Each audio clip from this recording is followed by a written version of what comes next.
Hey guys, welcome back to my channel. So today I wanted to talk about diagnoses and the top 5 reasons that I find my diagnosis and diagnoses in general to be helpful.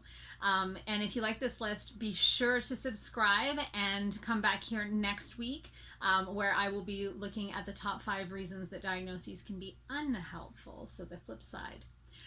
So in terms of the top 5 reasons that diagnoses are helpful, the first one that I have is that you already know that something's wrong. You just don't necessarily have a name for it. And this is kind of, it goes along with that feeling like I'm going crazy. And just like general, crazy. I'm going crazy. I'm losing my mind. I'm losing my marbles. Something is out of my control. It's not right. There's something wrong with my brain. There's something wrong with my mind. There's something wrong with my body. And having the diagnosis can be very relieving. It can be very freeing to know, okay, there is something going on. I know that there is. I'm feeling these symptoms. I'm having these experiences. But right now, I mean, before diagnosis, I don't know what it is. And not knowing things is scary, right? Like not having the information, the unknown is the most frightening thing. That's why kids are afraid of the dark. That's why they're afraid of what's under their bed or in their closet. And that's why we as adults, we get anxiety, and anxiety is a really uncomfortable feeling because it's that fear of what we don't know.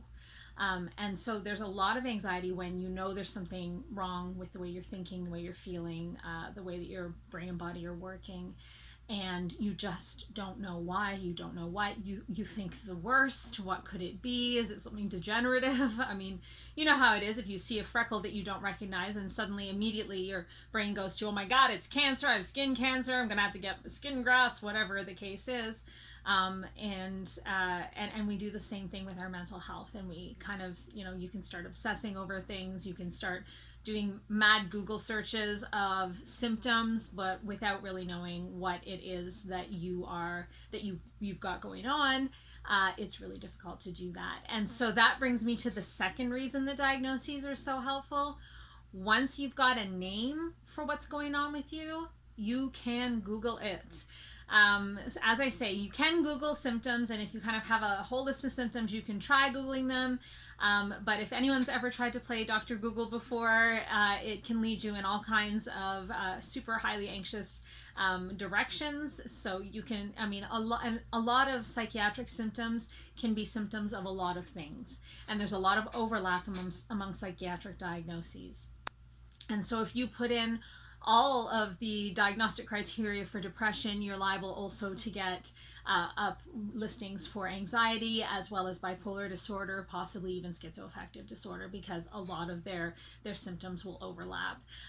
And so you can really go down that rabbit hole really quick if you don't have a name for what it is that you're experiencing. And as soon as you've got that name, you can start to Google it. And once you start to Google it, you realize that it's not that you're broken, you're going crazy, you're out of control. This is an illness, and other people have it too. Like it's a thing. You can identify it. You can start talking about it. You can refer to it. You can start to internalize it and externalize it, and really figure out your relationship to it. And that leads into the third reason that I think diagnoses are helpful. It's that once you're able to Google it, you can really start to understand it. And you can start to understand what are the symptoms. You can really have those epiphanies of like, oh, this thing's related to this thing. Oh, these two things are related. Oh, I didn't know that. And so I've always struggled with skin picking, hair picking, those kinds of things. So we call it trichotillomania. But I always thought it was, I was always told it's just bad habits and just stop. And I never could, but I never understood. And then when I saw that, oh, it's psychiatric symptoms, it's related. Oh, it makes so much more sense. When I finally got my diagnosis of bipolar disorder, I was like, this makes so much more sense than just a straight diagnosis of depression, which is what I had previously. I had depression, generalized anxiety disorder, and panic disorder, and like it wasn't quite clicking into place. And when I got my diagnosis of bipolar disorder, my correct diagnosis, it was like, click, things start to make sense. and I could start to understand it, and I could start to look for more effective treatments. And so prior to being diagnosed with bipolar disorder, I wasn't on mood stabilizers because I didn't need to be treated with mood stabilizers. I didn't have an unstable mood.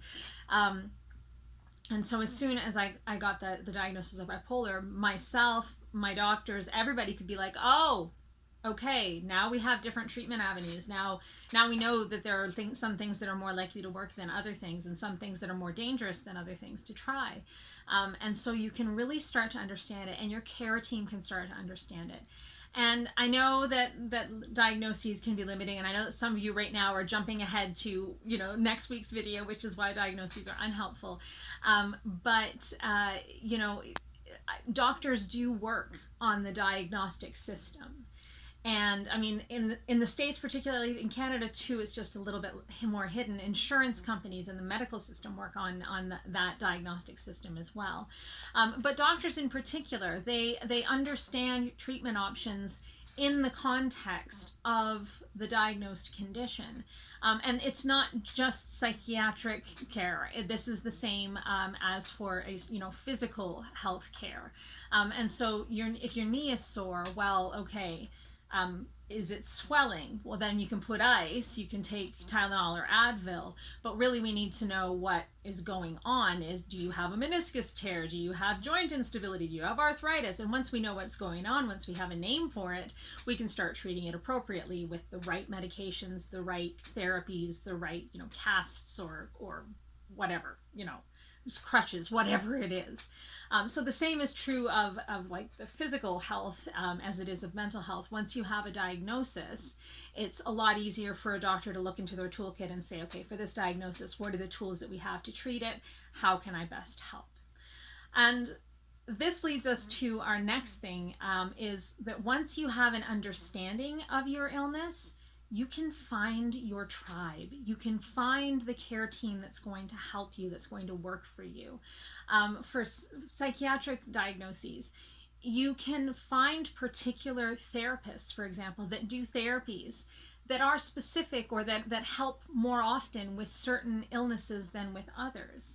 And so the therapy that's going to help for schizoaffective disorder might be very different than the one for bipolar disorder, might be very different than the one for post-traumatic stress disorder. And so if you know what you've got, if you've got a diagnosis, you can find a therapist that will match your needs. You can find a psychiatrist even that specializes in the illness that you have been diagnosed with. But more importantly, you can find other people who are struggling with the same illness, with similar symptoms, with similar experiences. You can find people that you don't have to explain everything to, that you can say like hypomania and someone's like, gotcha. Like, obviously we're not in each other's brains, we don't have exactly the same experiences, but if you can find other people that have similar symptoms, that have similar experiences, it can be so affirming that you can really, you don't have to explain everything. You can use shorthands, you can compare notes, you can say what's worked for you and what hasn't. You can really bond on certain levels. And it's kind of like that hey me too effect, and you start to feel, and this is the fifth reason, once you've got a diagnosis, it can really lead to you not feeling so alone.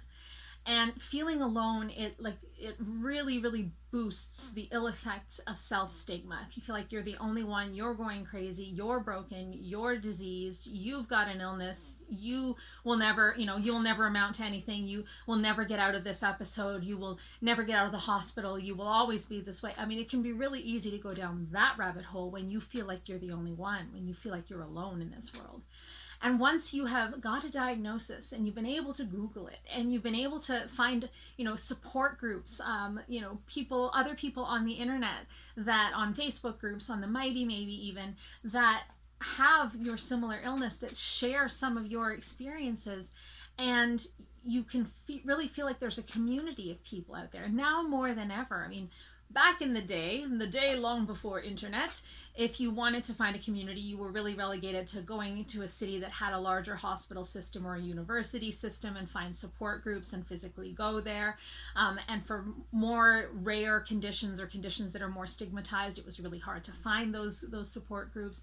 Now, in the golden age of the internet, you can find your tribe online from the comfort of your home, from your phone, while you're sitting on the bus, wherever you are. You can find other people like you that you can bond with, and so you don't feel so alone.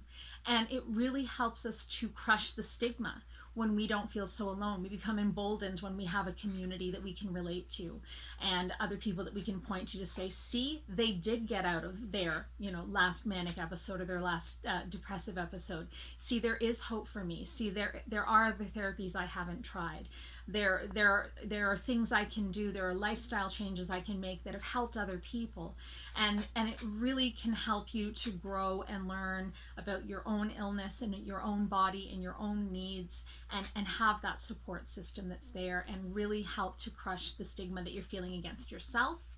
And the more that we get these wider communities of people that are struggling with their mental health or mental illness, that are connecting with one another, the more emboldened we'll be to crush the stigma in general, in society, in life, to be able to say, you know what? There's nothing wrong with us. Look at how many of us there are. There's safety in numbers. There's strength in numbers. And there's strength in the confidence that you get from, having that diagnosis and being able to find that tribe and to be able to understand your illness. And the more that you understand it now, I'm going to get into this next week about internalizing and identifying with your diagnosis.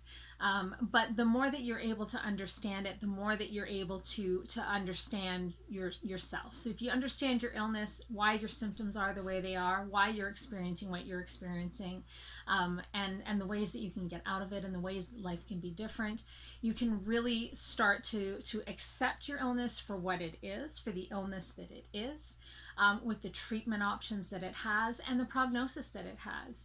And there are a lot of people in this world that have been told that they're kind of hopeless cases, that they're never going to be able to stay out of hospital, that they're never going to amount to anything, they're never going to be able to achieve in their education or their career, that have overcome those prognoses. And that's really because the stigma is what caused them to be told that, like, oh, people with schizophrenia shouldn't have children, they can't hold down jobs, they'll never amount to anything. Bull, right? There are plenty of people who have said, I can and I am.